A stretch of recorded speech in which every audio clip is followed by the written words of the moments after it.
Okay, meeting will come to order. For our school board meeting of Tuesday, December 14th, we will begin with Pledge of Allegiance. I pledge allegiance to the flag of the United States of America and to the republic for which it stands, one nation, under God, indivisible, with liberty and justice for all.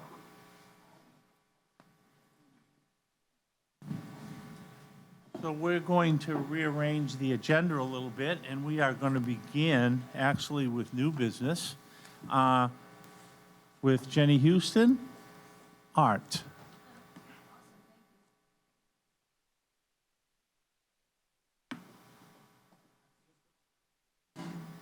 That on?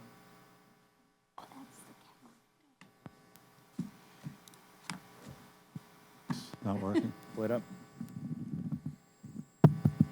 There we go. Just takes a second. Okay, perfect. So I just wanted to give Jenny a brief introduction.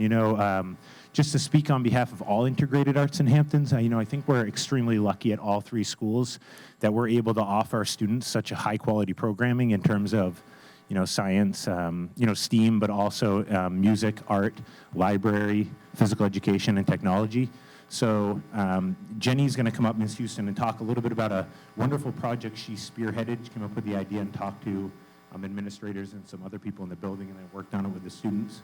And then talk a little bit about a conference she recently attended. So I just wanted to come up first because I appreciate when anytime our staff comes to the school board meetings and they sort of talk about our schools, and I love when we can highlight the great things that students are doing. So we're fortunate again as a school community, especially our students, that we have people like Miss Houston working in our schools, and of course the students, and when you see their outstanding artwork, you'll see the direct impact and benefit of having teachers like this. So just a big plug for the Integrated Arts Program, and of course Ms. Jenny Houston. Thank you.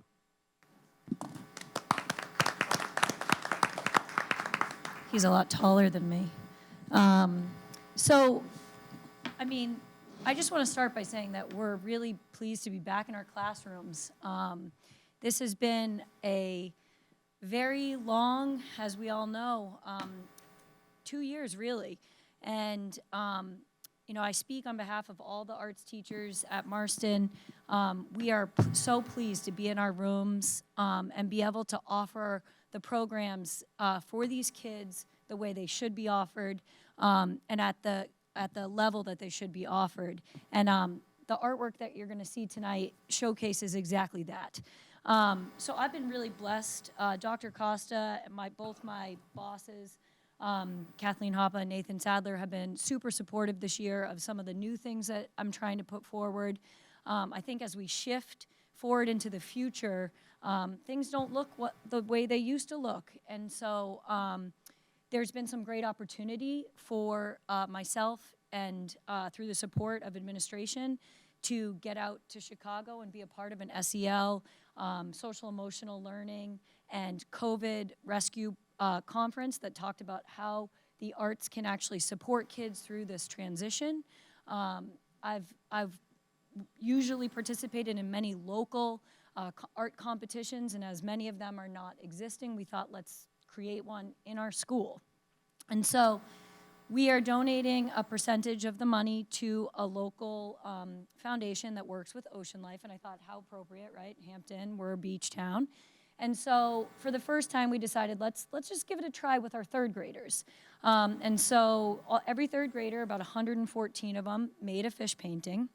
And then what we did was we took a jury of teachers and we took one from every department. So third grade teacher, fourth grade, a paraprofessional, we even used our school secretary. Everybody participated, and we sort of whittled it down to 25 paintings, and then we all got together before school and we juried them and we put sticky notes and we judged them. And we ended up with 14, and we created this really beautiful calendar that was for sale.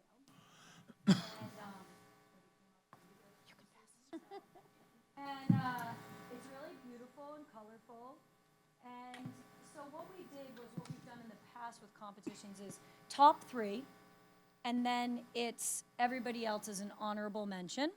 And so I'm just going to call the kids up, one at a time. And so, yeah, this just talks a little bit about sort of who we donated to and all of that. So it's the Blue Ocean Discovery Center. It's going to get 10% of the proceeds. And for the first round at this, we made about $550 in the end, and it was like a very quick fundraiser. So I think it is something we will do again and do it with all 3 grades, because that's an easy $1,500 fundraiser for the school. All right, so our first place winner was Jordan Mason. So Jordan, you can bring your painting.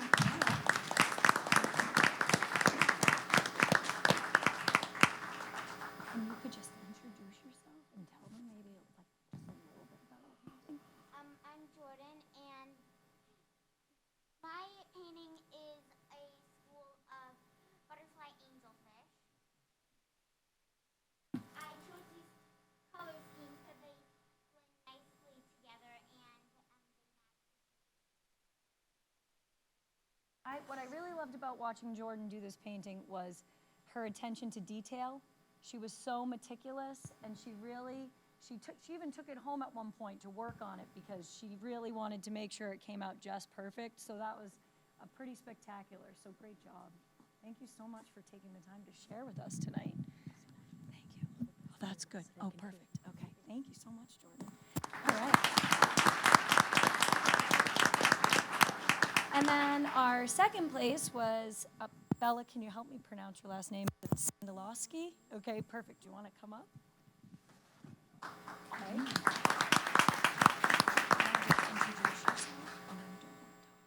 Okay. So Bella and I have kind of agreed that I'm going to share for her tonight. So will you hold it up for them? Okay.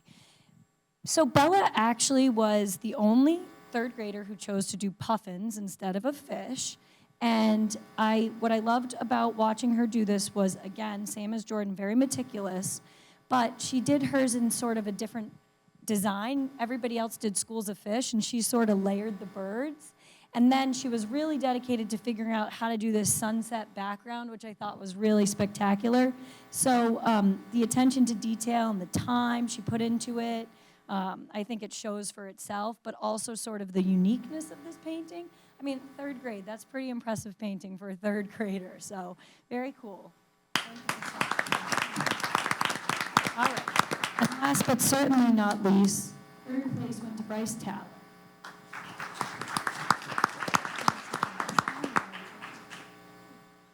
Hold this, you want me to hold your painting for you? Sure. What kind of fish is mine? You know what, I'm not actually sure the name of the fish, so I don't want to like pretend that I know, but it was a very cool fish that you chose. So I just went with the brightest colors I knew and my favorite ones. You want to tell them about what makes the background look so speckly like that? I used kind of 3 kinds of paint: purple, light blue, and normal blue. And then I added the salt, so I dry, and I was surprised. Yeah, they learn how to do, so this is actually a crayon resist painting. So first they learn how to, they make their own fish template, and then they trace it, and then they use crayons to create a resist, and then they learn how to do a salt technique too. So it's a lot of different steps for it. Took how long, like 6 weeks? Just about. Just about 6 weeks, so hard work on that. Thank you so much, Bryce. I'm so pleased with, I mean, all of the work was beautiful, and, we'll leave a calendar for you guys to look through and take a peek at. But we're really blessed to, be back in our rooms and be able to be providing this kind of art to the kids. Another thing that's happening at Marston right now is we've created these heroes letters. They're pop art, so they're based off Andy Warhol's art. And all of the kids, a good chunk of our students, over 200 kids, made these letters. We paired with Hero Box. Mrs. Wendy Lewis and myself are working with them. We had hoped to have them out by December, but it's kind of a complicated fundraiser, so they go out in the new year. The letters will go out. They'll be paired with some snacks and gifts and Advil and things that are appropriate for soldiers that are overseas that aren't coming home. And they'll get some really beautiful artwork and letters done by the kids at Marston. So here's just a couple examples of the letters and the pop art that the kids made. And this is something sort of fun and new that we're doing to sort of support the troops.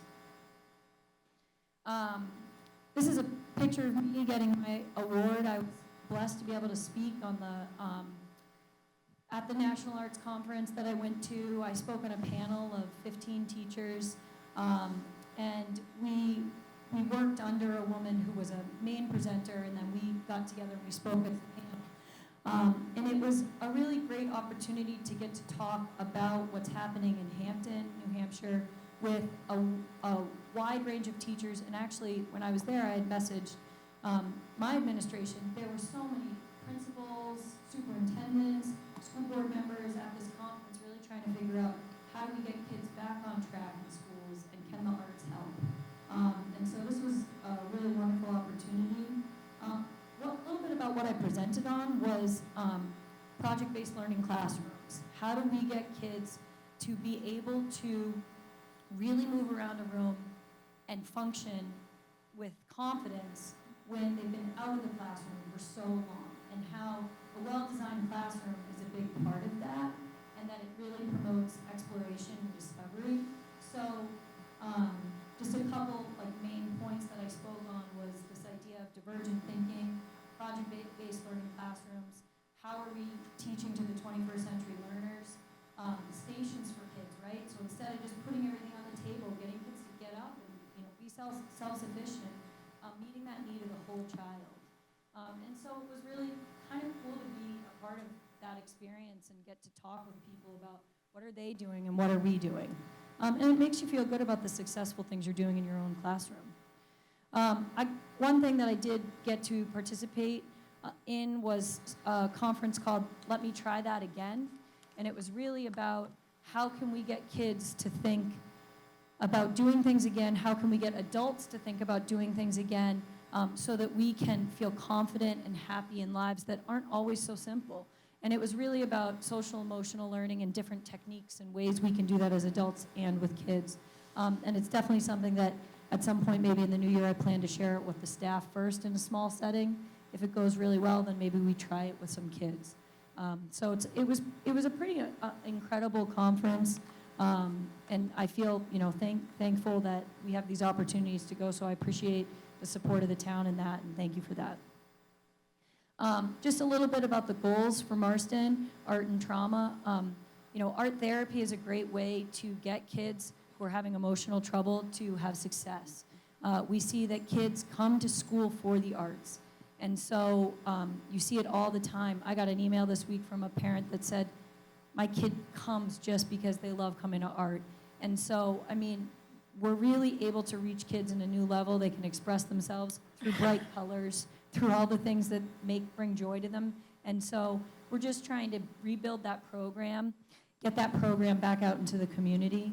And art is a safe way for kids to express themselves. And that is a tremendous thing that I think Hampton is offering for their students. So we're so blessed.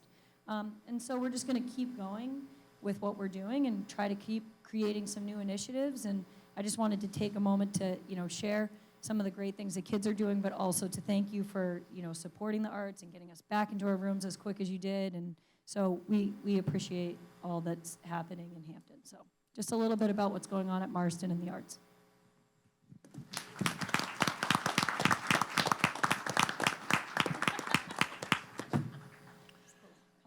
Jenny, is there any way we can get a picture, maybe Lois has a camera, of you and the three students, maybe up front?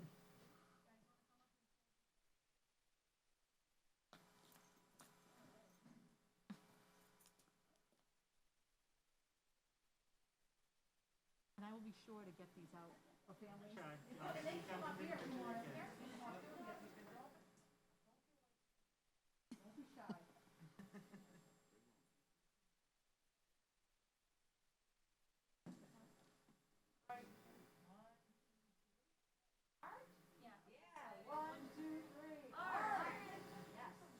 Do we dare to take one without our masks?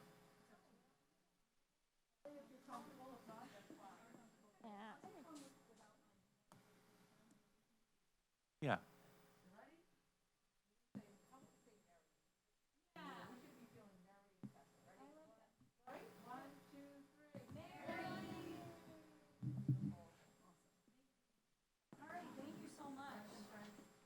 Great job, and we'll give you and your folks a chance to wander out, because I'm sure this is not that super interesting for you.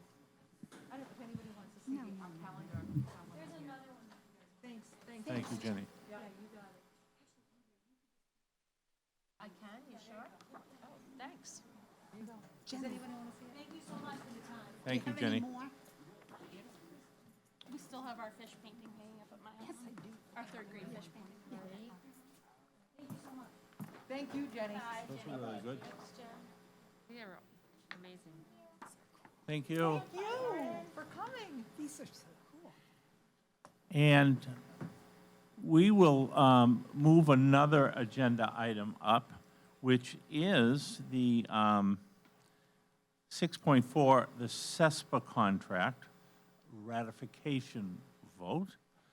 Can I get a motion from someone to ratify? I'll make a motion to ratify and Moved. accept the SEPTA contract. Moved Frank, seconded Wendy. Do we need to talk about the CESPA contract, or?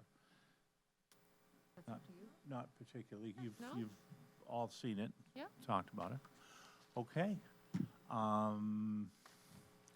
Linda, did you want to say anything about the CESPA contract? You don't, I don't want to put you on the spot.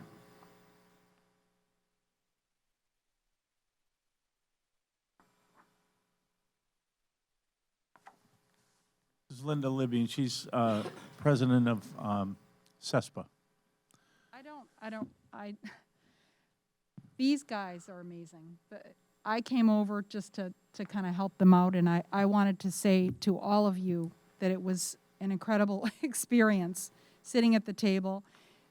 We know that the contract is depressed and in comparison to our peers, and that I think we came up with a great contract, and we're gonna try to educate the voters as to why it's so important to pass, because I believe so firmly that our job and role in the school district is so important. You know, we're part of the team, you know, working alongside with the teachers and all of the other staff members, you know, to support our children. So I just want to thank you. We're very grateful. So thank you. Thank you, Linda. And thank you to the rest of your negotiations team. Okay, so it is a 3-year contract. The first year, the estimated increase is $91,187. The second year, the increase is $84,207. And the third year is $70,658. I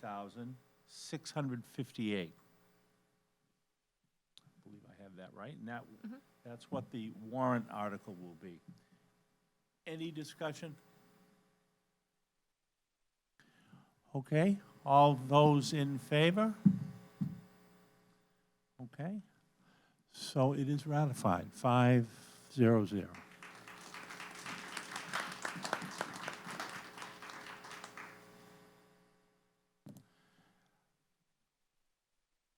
Okay, and we will go into board member updates. Ginny, Budget Committee.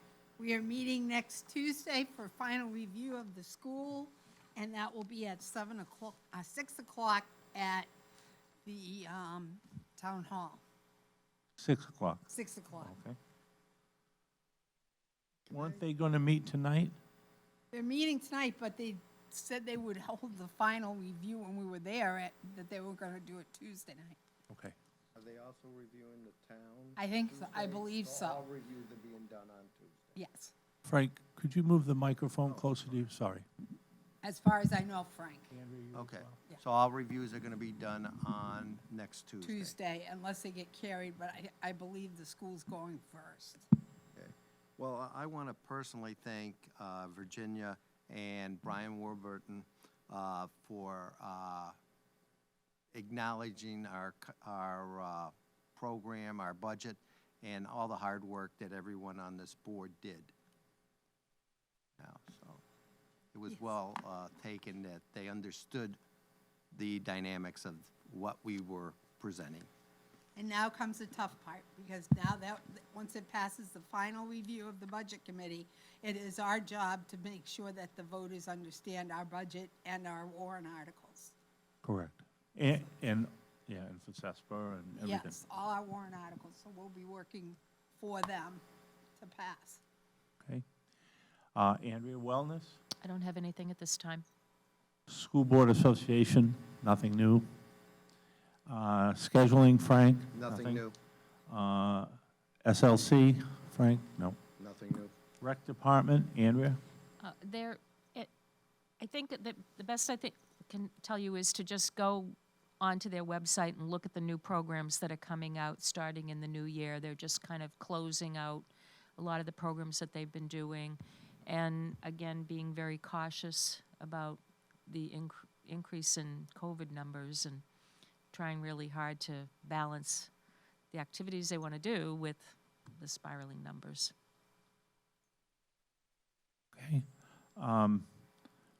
Board policies, Wendy, Andrea?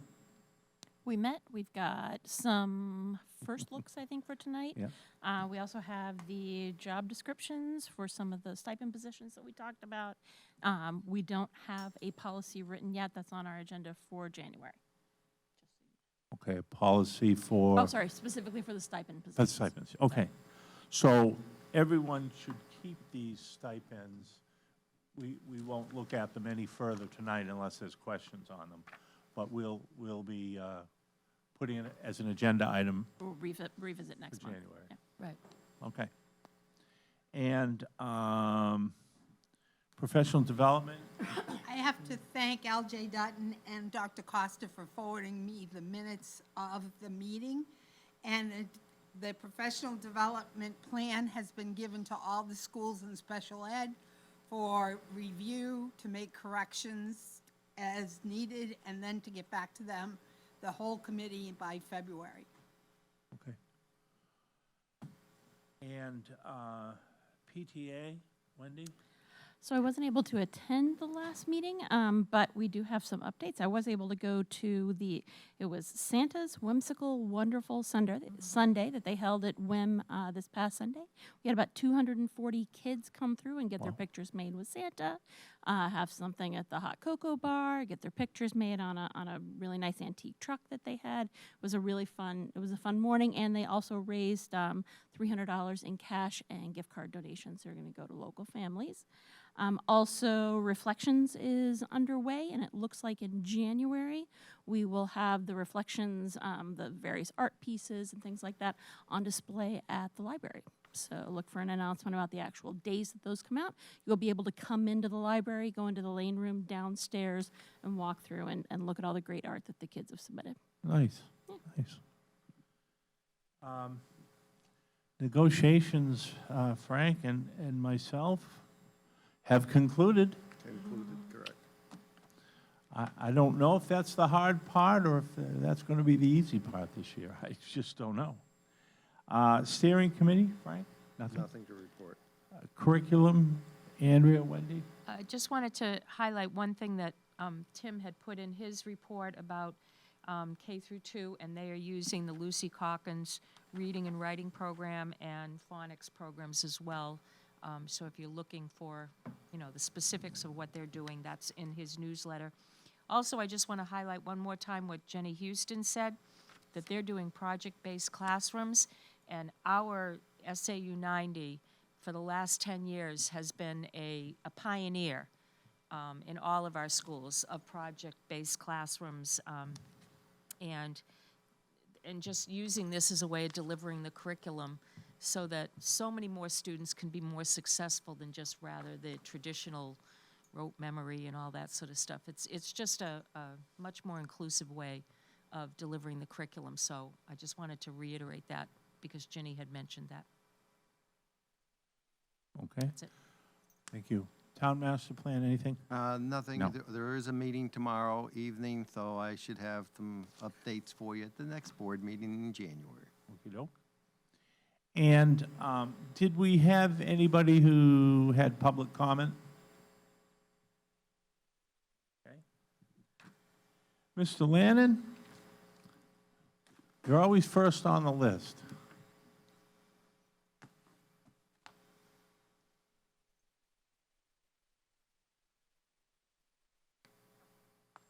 How are you?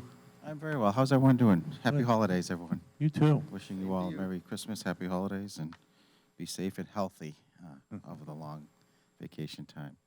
Speaking of holidays, we had some of the highlights is the Christmas parade that we all participated in. That was great that we had so many folks from my school as well as all three schools and superintendent.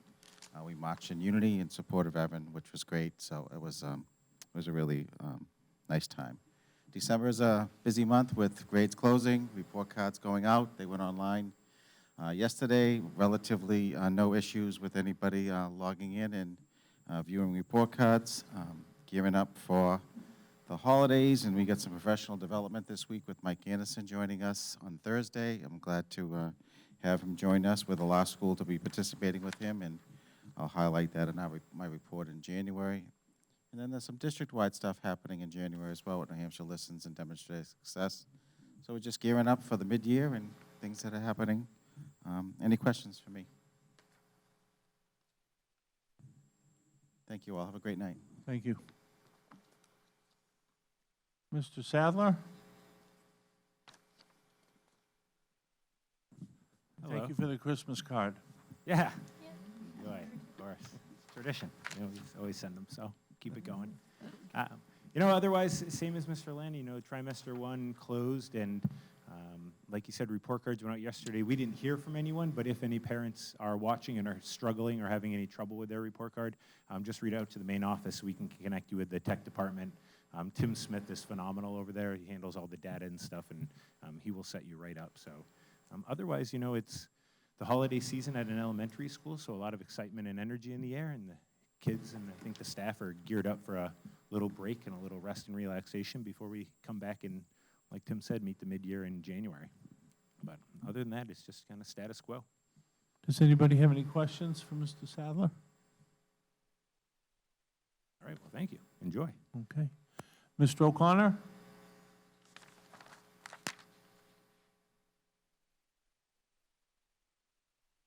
Happy holidays. Good evening, happy holidays.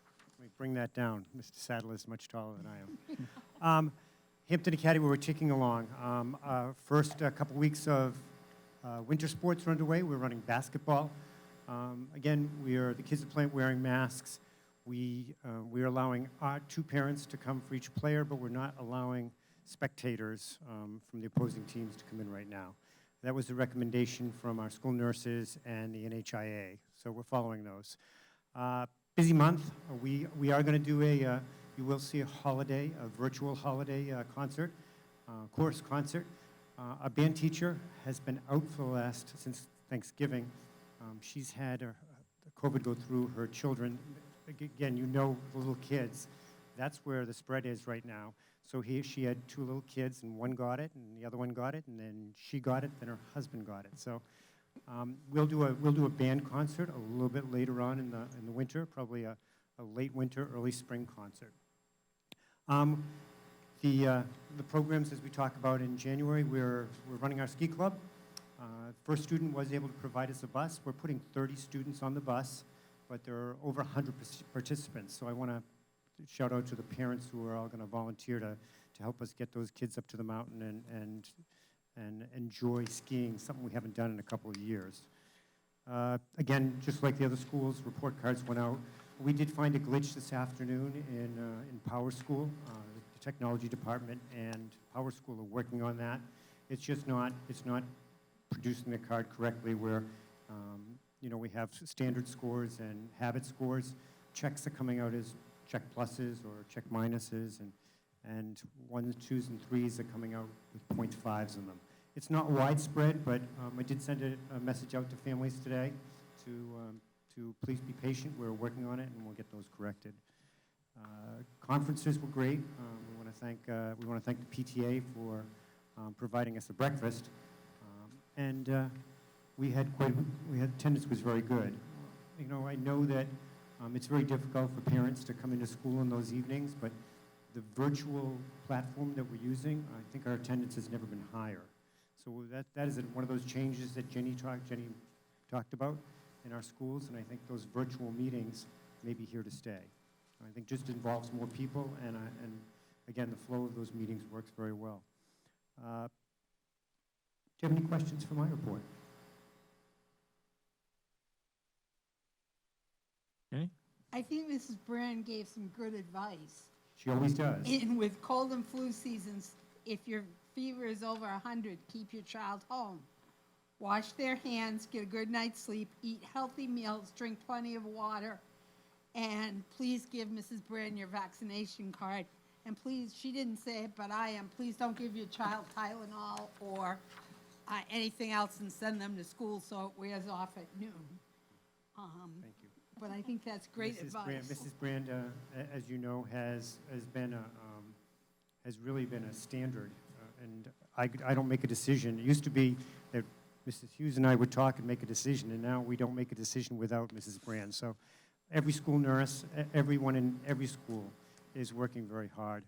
We've added a couple safeguards, just layers of things, and it's the simplest one. It's wash your hands. So we reinvigorated our signs and our attention to make sure kids wash their hands before and after snacks.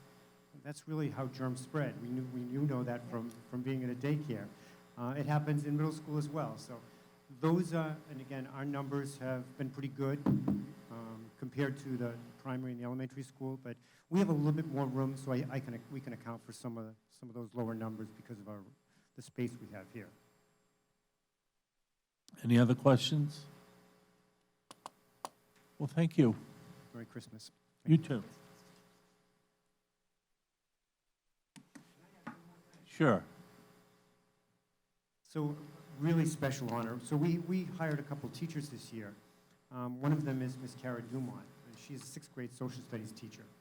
And she reached out to us this weekend, actually very early on Sunday.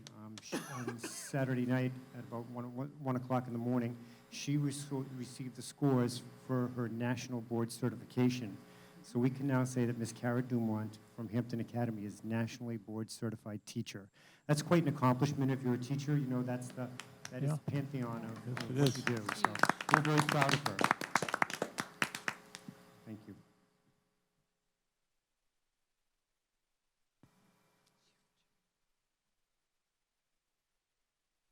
Okay. Dr. Lois De Silva Napton.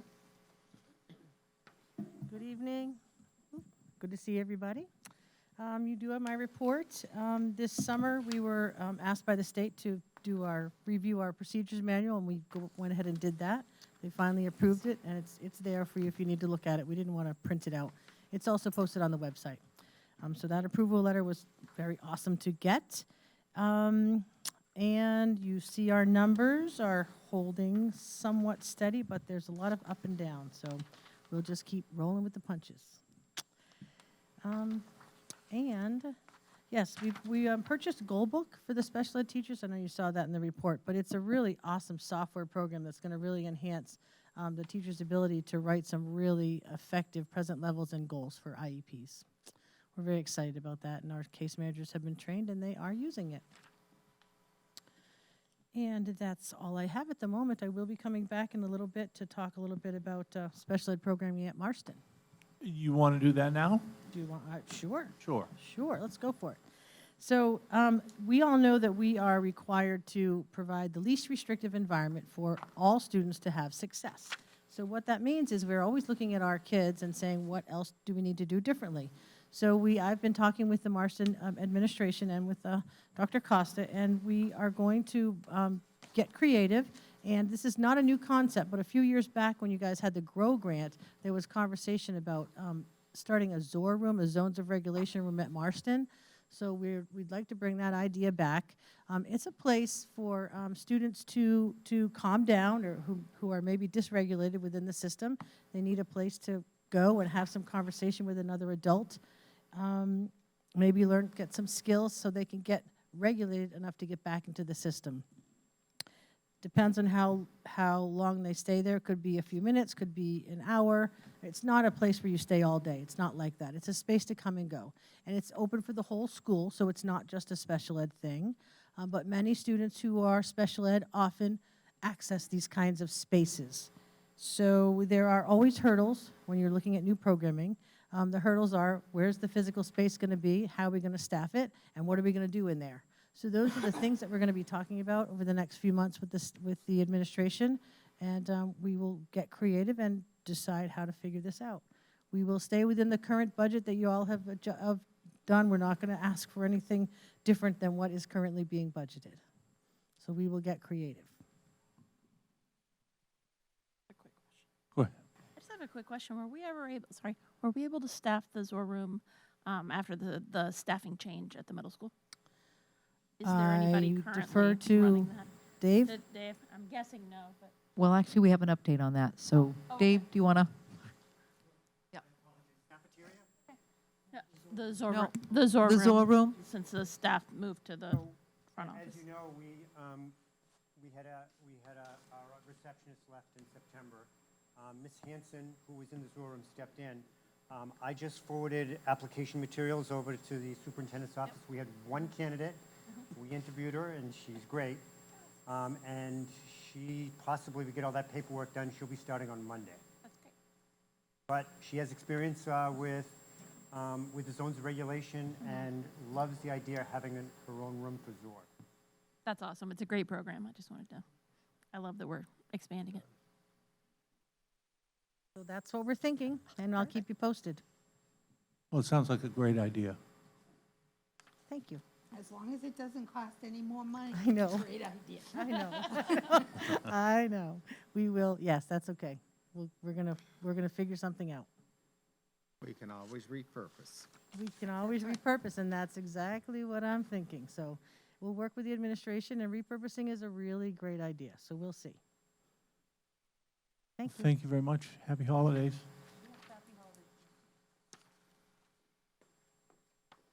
Mrs. Levine, technology. Hello, how's everybody? Thanks. So we have purchased our new equipment for the auditorium. So we're hoping to get that sooner than later, but with shipping and everything, you guys know how that's going. So, but we did order all of our TriCasters, the monitors and everything, so we're hoping to have that all set up before our meeting in February in the auditorium. We're also working on communications. We are getting ready for snow days or delayed opening, so we've run through everything to make sure that we can broadcast on all the local TV channels, a sign scrolling through our websites, Channel 13, and also the digital sign out front. So we're working on getting all of that set up. And we're waiting for our smart boards, our new Promethean boards. We're hearing they're coming before Christmas, is what we're hearing. So we're keeping our fingers crossed that it's not in January. So as soon as we know more, we'll keep everybody posted. So I have a questions for you and Lois. Okay. Aren't we doing the first snow day as kind of a traditional snow day? I'll let you go ahead. So we did have a conversation with SAU 21. Meredith Nadeau, the superintendent there, and I did have a conversation. And the feeling is that we know that given, as we've been talking about the climate and culture, that people are ready for a mental health break, but not only that, so are students, and we did get the feedback. So I believe that the schools on the Seacoast in the region that we are in, they are looking at snow days and balancing that with the calendar. So yes, to answer your question, we are looking at more traditional snow days. So as we are preparing for those events, I just think that Mrs. Levine was trying to say that the technology is up and ready to communicate through our messenger system, Aptigee, to be sure we let our families know if there might be a delay or there might be a snow day or might be a release, early release, so you just never know. But yes, that is the plan. So thank you. Yeah. Yeah, and then one last thing, if any parents out there have any issues with their park cards, please let us know. Tim Smith is happy to help anybody who can't get logged in or if there's other issues going on. So just reach out. Okay. Thank you. I got a question. Sorry, Amber.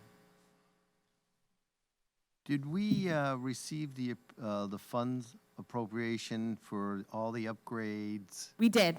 And we're moving We're forward with moving that, forward. right? Yep, Okay, we've ordered including the- everything that we need to order, and we've scheduled all of our contractors. So as soon as all of the equipment comes in, they are ready to start doing the work. All right, and can you give me like a tentative date when we're looking for completion of the project? So I would love to, Frank, but it all depends on when the equipment comes in. They're having, you know, the shortage of deliveries and just products coming over, and it's all electronic. So we're hoping it doesn't get stuck in a ship in the ocean, but right now that's kind of what we're holding on. Okay, thank you. Yeah. Thank you. Mr. Lassard, Facilities?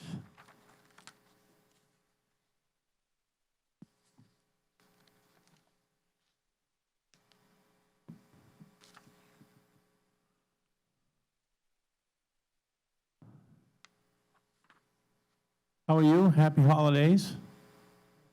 Good evening. Happy holidays to everybody. I think right now I will jinx myself and say that things are running okay. We in our department face the same health issues that all the other departments are facing. And, you know, we struggle with covering all of our spaces. But what I really want to do is make a little statement here, and if you'll bear with me. You know, as we enter this time of renewal, helping and hoping and helping each other and showing caring is so important. Well, it certainly makes everybody listen, doesn't it? I don't know. Is your mic on? You were able to hear everybody else? Right. Maybe it's divine intervention. I don't know.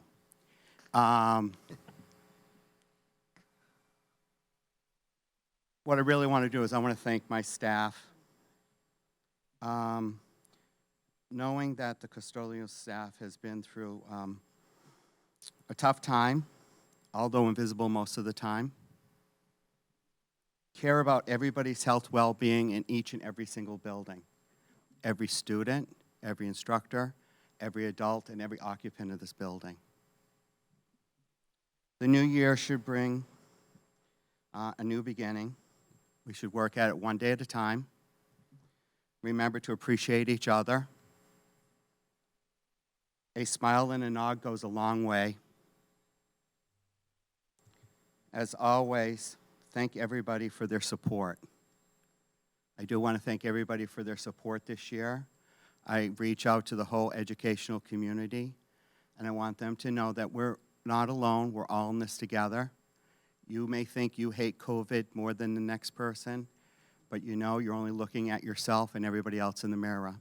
There's no one in the school district that's happy about COVID or any of the extra strain it's brought on to the system.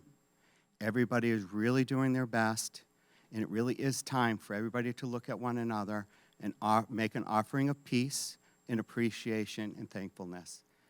And with that, I will open that to questions, but I just think it's time that this is our one opportunity as we move forward to a new year to really take stock and appreciate what we have and how we can get to where we want to be.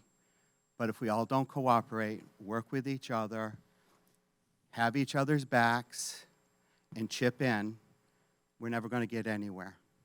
We really have to all work together. Here again, I want to thank my staff very much, because without them, I couldn't do my job. And I do thank everybody in our buildings. Thank you for your time. Well said. Before you go, Keith? Yeah. Does anybody have any questions, Frank? Yeah, first of all, I want to thank you and your staff for doing an excellent job, especially during the last 2 months that we faced an uptick in COVID cases. Now, my question is very basic. Do you have enough supplies on hand to deal with sanitizing the buildings for the critical months of January and February? The easy answer is yes, we do, and our suppliers have not indicated any shortages. I will assure you that we bought a phenomenal amount of sanitizer and cleaning stuff when it was available. So we're good there. Thank you. It's a good question. Thank you. Thank you. Any other questions? Well, while Keith is here, can I just bring up the signage real quick? Yes. Okay, so everybody, have you had a chance to look at the signage that Keith he was really great about showing us the different things. I'm just going to make my recommendation, and then you can all say yay or nay. I have the list, thanks to Mrs. Cotter, of all of the, you know, the alumni that have passed in service to our country. But what I guess my recommendation would be is to do a sign that is similar to the sign that has the renovation that our names are all on. That would be my suggestion in keeping the signage the same throughout the building. Uniform. I'm sorry? Yeah, Uniform. uniform, right. So I'm Keith, not. did you have any thoughts Yeah, on do that? you have some thoughts or comments, Keith? Whatever, you know. I think if we can have a consensus on what kind of signs we need to memorialize our building, I'm happy to move forward with. Would It's someone the like to make a content, not motion? how it looks. Someone want to make a motion? I'll make the Frank? motion that we take Andrea up on her recommendation and move forward with that recommendation. Okay, I'll second that, but with a question. Do you know what size is that she's talking about? I think we need to get the copy that she wants to, Okay. All that right. they're recommending to put on All right. the, Okay. All right, I'll get together the with you. acrylic, The clear acrylic one, acrylic right. Okay. placards. Okay. Any discussion? Okay, all in favor? Okay, you guys can move forward. Okay? I'm afraid to leave right yet. Every time I turn around, there's a question. Anything else for Keith before we let him go? Just Merry Christmas. Yeah? Merry Christmas, Happy New Year, and Festivus for the rest of us. That's right. Mary? I saw you sitting there.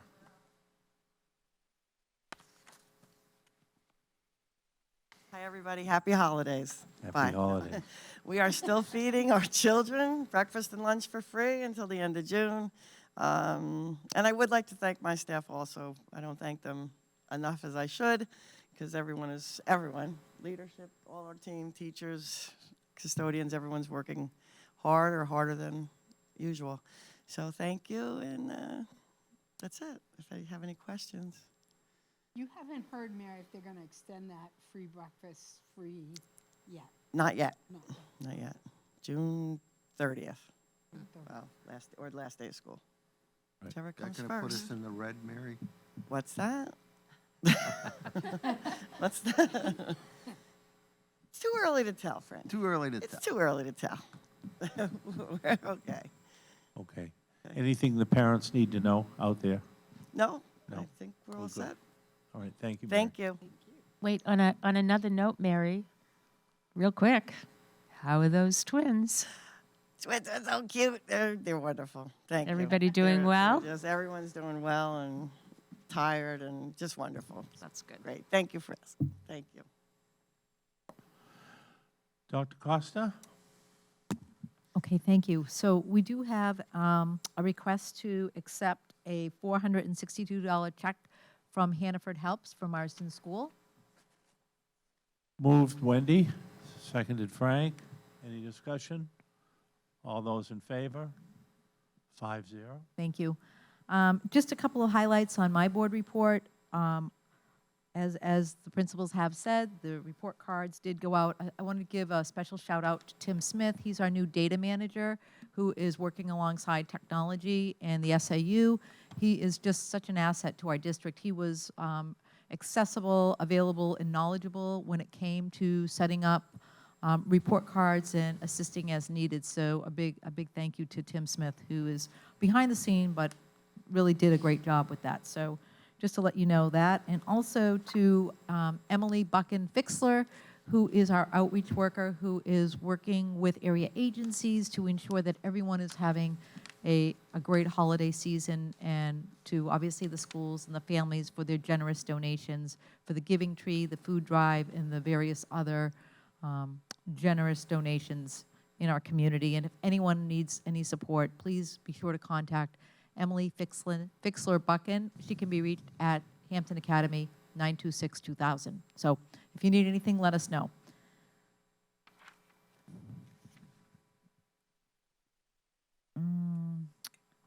just some other things that are going on over the break. I just want to highlight, to your point, Mr. DeLuca, we did do a very in-depth cleaning, thanks to Keith Lassard and obviously the custodians that we were able to get in. We had that extra day, so it allowed us to get in and do that deep extra cleaning, which was pretty important given the numbers of what they are. So again, a big thank you to Ms. Lassard and our staff for doing that. Our responsive classroom work with Mike Anderson continues this week, and we're looking forward to having Center School participate in that work on Thursday. And after school, we'll be doing some professional development for our staff in terms of how do we integrate social emotional learning and literacy. So we do look forward to that continued training. I do make a note in my report, just because we have talked a lot about school climate in the last couple of meetings, and just to let everyone know, and Ms. Lassard, I'm really glad that you said what you said in terms of us taking a time to say thank you. Right now, education is a very challenging job for everyone, in the sense that we have a number of staffing shortages, learning loss, and dysregulation in our community and in our world. So the staff is doing a tremendous job in terms of meeting the needs of our students and taking care of each other.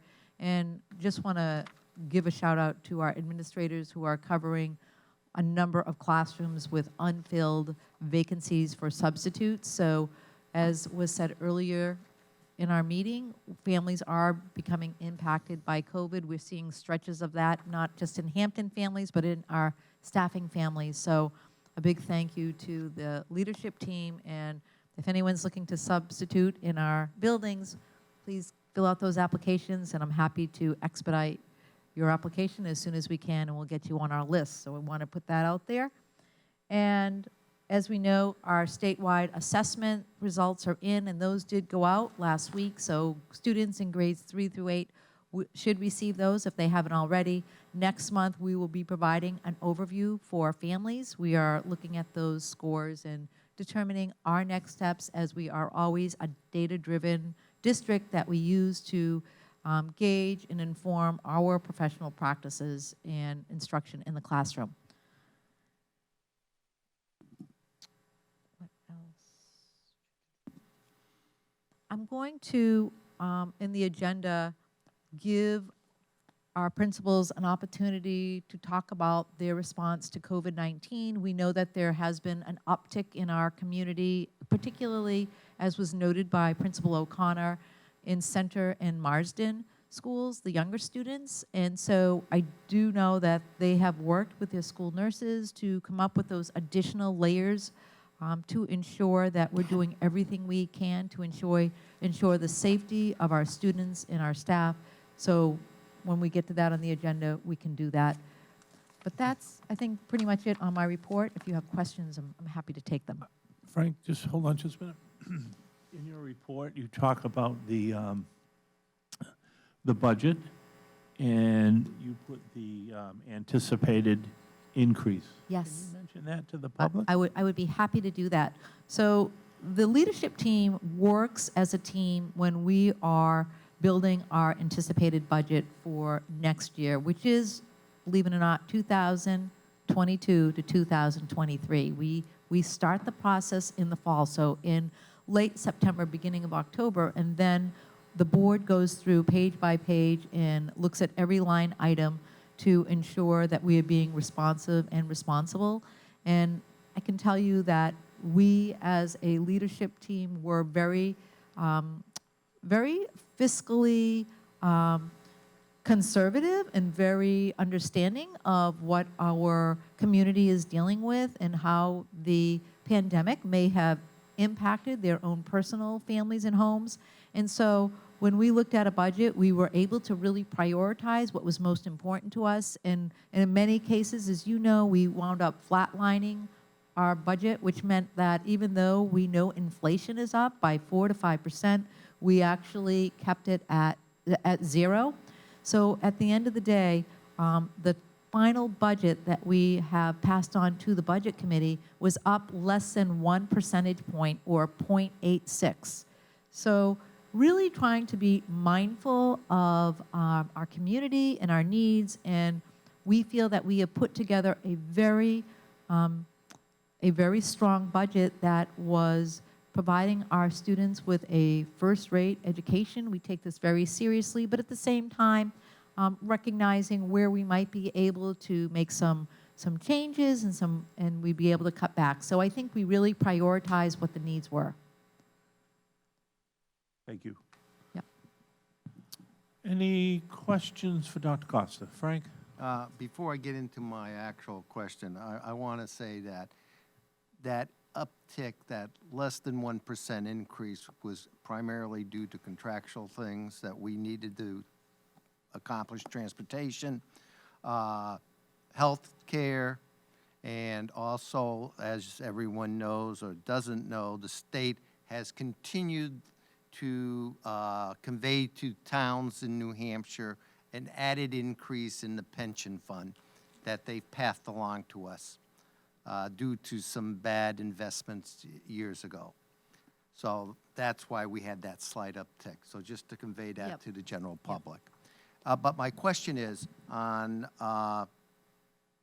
yesterday, the 13th, we went into a slight remote learning for selected students that we probably have to address later, vote on it. So can you elaborate on that a little bit? Yeah, and so in our conversations, as we were looking at the numbers, and I was getting concerns from families regarding sending students to school who have extenuating circumstances or they have medically compromised systems, they were very concerned that they were going to have to pull their students out and homeschool them.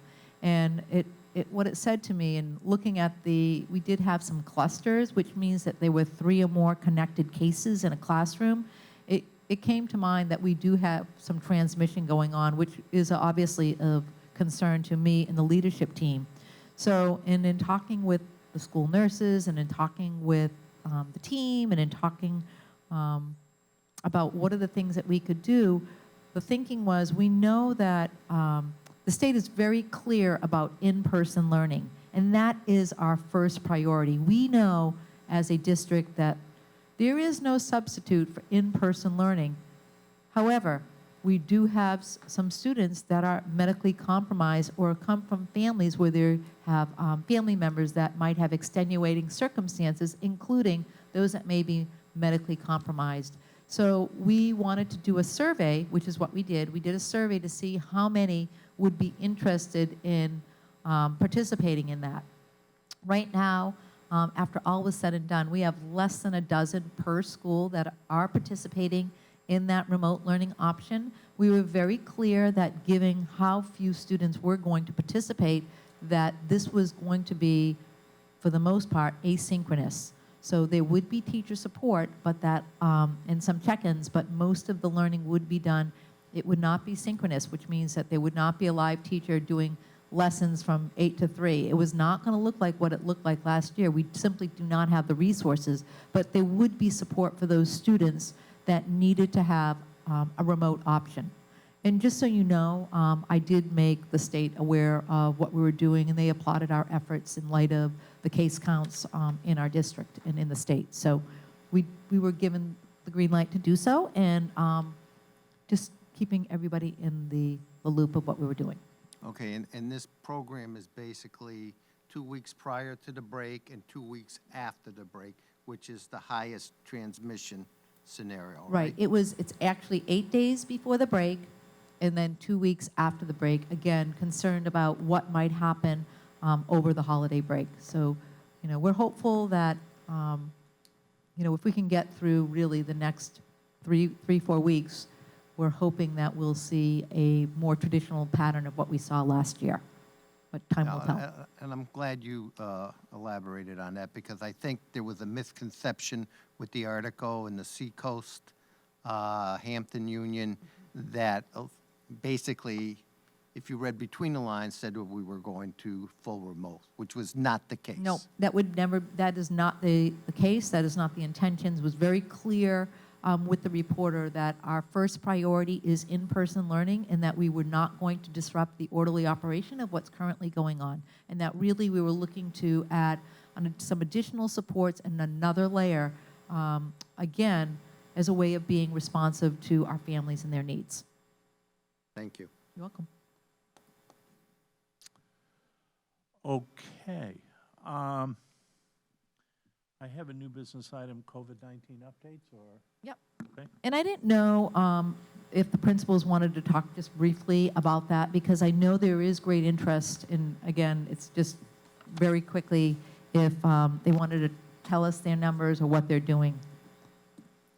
Just real quickly, because I know that they've submitted to me what their plans were.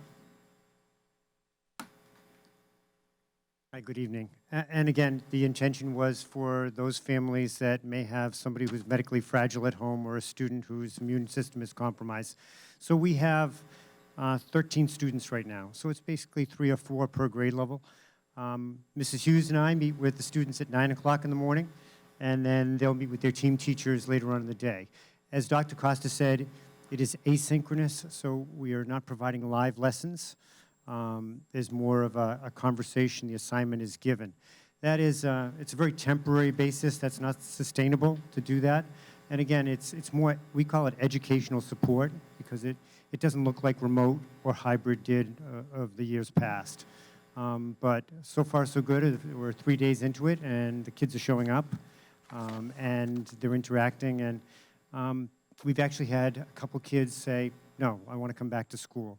Because I think, you know, obviously safer at school. We may be some transmission, but again, we're wearing our masks, we're keeping 3 feet apart, we're washing down desks and chairs in between classes as they do in the other schools. And again, we've reinvigorated hand washing or sanitizing as a great way to keep yourself safe. We'll probably have in January, we'll have an update of how that went for the second part of this. Again, it's about most of the kids are doing both before or after, and that's because they're having older family members stay with them over the holidays and just want to keep their family safe, and we're glad to do it. Thank you.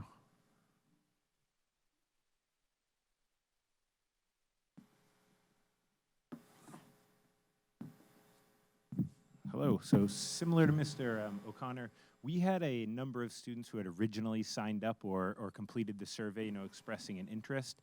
And then we sent out a little additional information. We noticed that it was some students who had participated in remote learning last year, which obviously was very robust, what we were offering at the school for what it was. And so some of them, I think, initially thought they would be getting a similar experience. So we just tried to clarify for parents so they could make more of an informed decision. We had some conversations with specific families just in regards to what would be best for their child in terms of academics, but also behaviorally and social emotionally. So we're down, we have 2 students who will participate only for December and 5 that'll do both. So right now we have 7, but after the break we add an additional 7 children to that. So right now our group is 7, but after the break we'll go up to 12. 2 will drop off and we'll gain 5 more. So it's not a huge percentage of our population, but they're still our students and important to us. So very similar to Mr. O'Connor, Mrs. Hoppe or I check in with them at 9 o'clock for a morning meeting. We have office hours from both Mrs. Crowley and Mrs. Cronin, who are our target assist math and language arts teachers. And I would say almost every kid goes to their check-ins for both a little academic support and just because they like connecting with the adults in our building, which is great to see. And then we do a lunchtime check-in, and at 2:30 we do a closing circle. And each of those check-ins are staggered so that we can answer questions from the morning, but also set the students up for success for the afternoon. So, that's what remote learning looks like right now at Marston. In terms of things we're doing in terms of layers of protection or COVID, a lot of it was enhancing and reinforcing what we're doing. We always start the year like most things really strong, and then children become children and we get a little lax with things, and we have to remind them and reinforce them through our lunchtime talks, through conversations with individual classes and teachers. We're trying to reinforce that with the students and, of course, with parents. We are resending out the screener as a gentle reminder that even though we're not collecting that data, it should be completed by families before they send their children to school. And if you answer yes to any of those, your child should refrain from coming to school that day. And we resent out the COVID handbook that Marston created just about what it looks like at school for students in grades 3, 4, and 5. So a lot of it is just reinforcing or re-enhancing what we're already doing, working with facilities, working with our nurses. I want to say we have daily, but it seems more like hourly or half-hourly conversations with the nursing staff at our school, and been able to talk with the nurses at both Center and Hampton Academy, which has been very helpful in terms of consistency, especially as we're looking more K-5 than district-wide because we're both elementary. But I think what we're doing seems to be working, because while we have cases, most of them seem to be coming from the weekend or from outside sources rather than in our building, and that's an encouraging sign. But it's still something we're always watching and monitoring and trying our best to keep the students and, of course, our staff as safe as possible. Thanks, Nathan. Tim?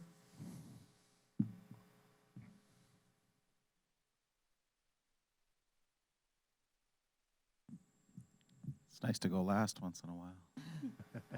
Again, no different than what Nathan and David was saying. Dr. Costa was talking about layers of protection, enhancing layers of protection. As you know, Center School went through a little bit of a wave right around Thanksgiving, prior to, and then right afterwards. We're very lucky over the past week to 10 days now. We've had a significant decrease in cases and our counts at Center School. What we did to maybe start that ball rolling a little bit is tighten our layers of protection, not so much introduce new layers. As you know, at our school, we have significant cohorting going on. We're not eating in the caf. We're not doing any all-school meetings anywhere.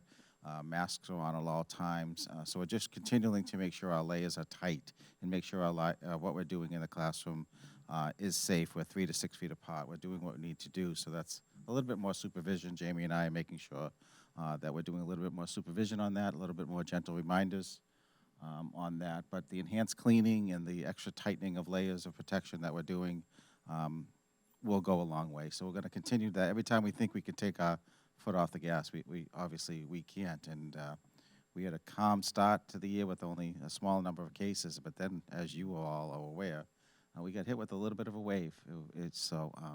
We weathered the storm thanks to the whole staff, and thanks to Amy, the nurse, and everybody that worked together to make sure that we're okay. So we're knocking on wood that we're moving forward. As far as remote instruction, again, another very small sampling of students that have taken advantage of it. In kindergarten, only 1 student. In first grade, 3 students. In second grade, we had about, participating today, a half a dozen. So at the primary level, we can't be asynchronous all day. There has to be some type of instruction going on a little bit, and then having them participate. So kudos to my interventionists. They've blended their schedule to incorporate all students getting an education, whether they're remote or at school, so that we've worked out a schedule. We're taking advantage of Google Classroom. We're taking advantage of recorded lessons that we did last year. Even we're recycling some of them, which is great, through the workshop model that Andrea talked about. And so they're getting a very quality education. The teachers are working with my interventionists to make sure the pacing and the scope and sequence is aligned, so they're not missing out. It's not a time of vacation.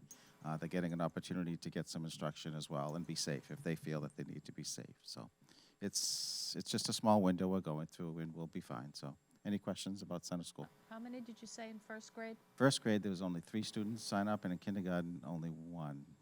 Thanks. Yeah. Any other questions for Tim or any of the other principals? Thank you. You're very welcome.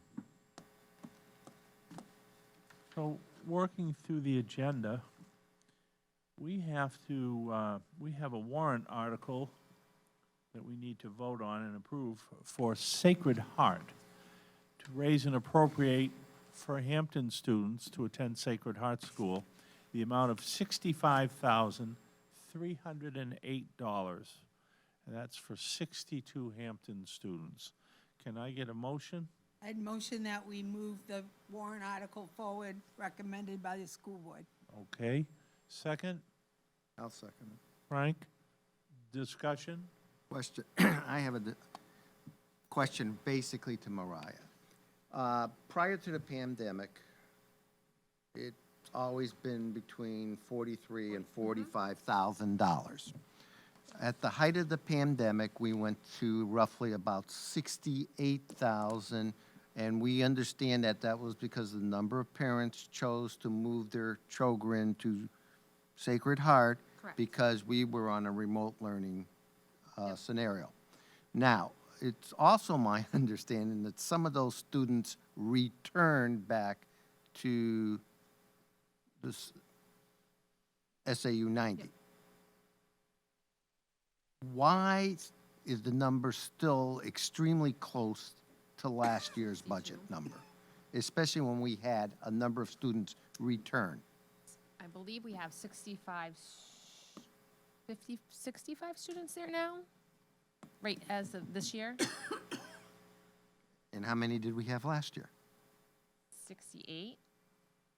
Some parents chose to go to Sacred Heart rather than Hampton because they felt that at that time Sacred Heart said they weren't wearing masks and Hampton said they were full-time.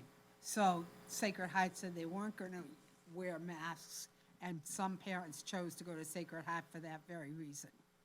And they've also had a number of clusters in their grades. Well, that's, that's what happened. Just pointing that Well, out. they can only use the money that we give them for certain things. You can We explain. utilize, a big chunk of it is for their nurse. Right, And nurse then the nurse, and then some of their programs and textbooks. No, I understand that, and Yeah. I'm not opposed to the number. I'm just asking, it's almost 100% increase if you look at it from, or 3 years ago. whichever way you want to look at it. And if the numbers decreased, I would assume that that number would have decreased a little bit unless they also had an uptick in enrollment from what we had in the reverse section. Well, if I may, what were we paying last year? What was the amount we were paying? It was less last year. Last year was, I have that number in my book. 1 second. It was about 68,000. Yeah, it was, Okay, so now I'm just asking you, where's the 100%? Well, I'm saying it was 45 before the pandemic, and it jumped to 68, Yeah, it was 65. 68. So it's roughly about a $20,000 increase. Okay, all right. Okay. Uh, From pre-pandemic. Yeah, if people are watching this, Mhm. I don't want them to vote it down for, No, but Yeah. the question is, if we had a number of students return to SAU 90, it looks like we only had 1 or 2 return, and that's why the number is so high. That's all I'm asking is a clarification. We had some return to Hampton, Frank, but then we also had some new Hampton children go over to Sacred Heart from their kindergarten class and their, for lower grades, Okay. where they hadn't been before. okay, and as budget season heats up and we get through voting, I'm sure that'll be 68 discussed. kids, right? We have 68 kids there now. 68. Mhm. And what did we have last year? I think about the same last year. Let's see, I don't think So I we have had that no list. returns, basically. Different kids coming and going. Yeah. Different students coming and going, I think, to Ginny Bridle's point. Okay. Yeah. That's all I wanted was a clarification so they understood. Okay. I'll get all that Yeah. information, yeah. Okay. Okay. Did we vote on that, or? No, we haven't voted on that I didn't yet. think so. Further discussion? Okay, it's been moved and seconded. The amount of $65,308 for Hampton students attending Sacred Heart School. All those in favor? Opposed? Okay, 500. And that takes care of our warrant articles. We'll move on to Mariah, monthly financials. Yes, so we finally got approval from the DOE for food service, so you'll see that revenues will start coming in for food service. It is December, which means the year's almost over. And we will be doing taxes and stuff coming up. But that also means our purchase orders are almost all encumbered. So we're getting close to having everything encumbered in our budget. We haven't had anything major come up in the budget. I did this month put in 2 summaries of our grants, 2 grants. I'm gonna do that. Every month, I will do either 1 or 2, depending on how many pages they are. We have some that are 15 pages long, just so that you can see what we're utilizing grant funds and the programs that we are using, PD, the software, and everything that we've been using with our grant funds. You usually see the funds coming out and what we receive and what we've spent, but you really don't get to see what we utilize it for. And I thought that would be something that you'd be interested in. So I'm going to do 2 grants a month. So if you have questions on those, and we have about 20 grants going right now. So with that, all of the proposed budget, the draft warrant articles, the presentation that we did last week is all up on our website. Feel free to look at that. If there's questions, my email is on the website. Feel free to contact me if you need any other information. I will be updating the warrant article now with the school board's recommended, and that will be updated. And then next week on Tuesday, the budget committee will be voting, so I will update it again next week. I will be working on the annual report after the holidays, after the taxes are done. So next month, if I can get pictures of the school board members, that would be wonderful. What else do I have for you guys? I think that's it. Do you have any questions? Anyone have any questions, Frank? Yeah, just for clarification purposes, okay? And I know where this money's going. But the grants that you so mentioned, a majority of the grants that we apply for are basically for special ed, and that helps to reduce the amount of money that we appropriate from the town. So that offsets a lot of that, which is mandated by the federal government. Correct. Okay, just for clarification. Any other questions for Mariah? Okay, thank you.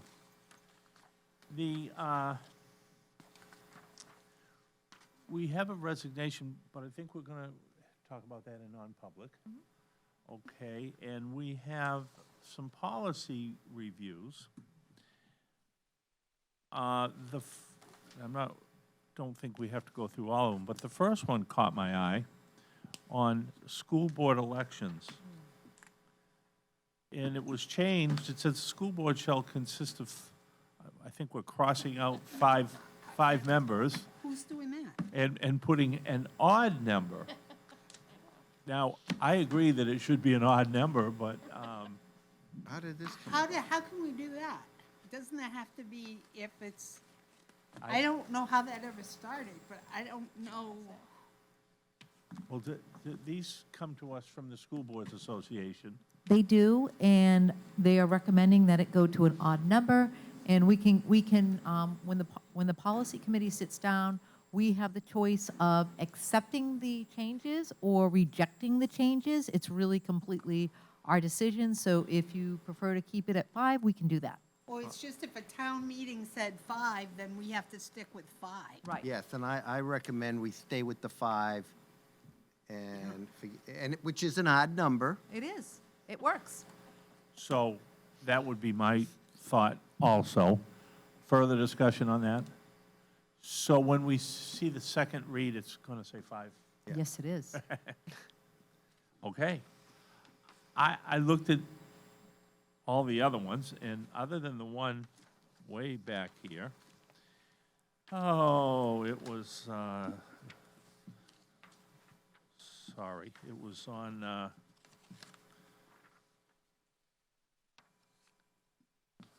sorry, it was way back here under emergency plans for sports-related injuries and protocols. That's pretty extensive, and I'm hoping Dave and Yes. They've looked at it? Yes, those policies have to go forward to the people that they impact. Okay. So that's exactly right.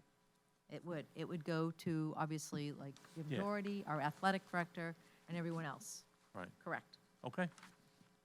Anybody else have any comment on the board policies? Okay. Question. Yes, Frank? On board member or district officer resignation, you've got changes in that. Yeah, did you see that? Where did those changes come from? These Policy committee or? No, these came from the School Boards Association. These were recommended by New Hampshire School Boards Association. Correct. Just like the first one? Yep. So can we accept or reject? Yes, that's why, That's why it's first read. that's right. First read. Okay, I reject.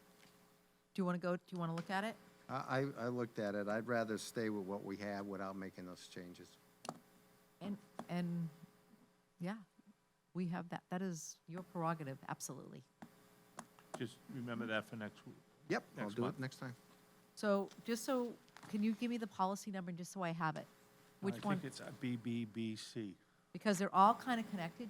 Did you notice how one is connected, like, so BBB is connected to BBBC? Yes. And Yeah. you're saying that you would like to keep BB, BC. this one here, you want to not change it, you want to keep it I want to the keep it original. as is, Yep, which refers to BBC, Yep. page 2, Yep. BBBE, page 1 and 2. yep. Okay. What about BBE? Would you like to, Yeah. Leave it? Well, yeah, we can discuss it at the next board meeting, but I'd like to see no Okay. changes on that either. Okay. because some are optional. The Yeah. ones that say optional up in the left-hand corner, those are really, again, that's your prerogative. And then there's some that are legally that we have to change. So it's really completely the board's prerogative. Yeah, Is the policy, folks, are you going to be meeting before our January meeting? We could. I assume so. We could. We don't Okay. have anything scheduled, but we usually don't schedule until Okay, well, after this meeting. you've heard the gist of what Frank's looking at, so maybe just look those over. BBC, BBE, BBBE, he's Yep. looking to keep the same. Yep. And BBC. got it. I got it. Okay. Okay, we have some minutes. If I can find them. Whoop.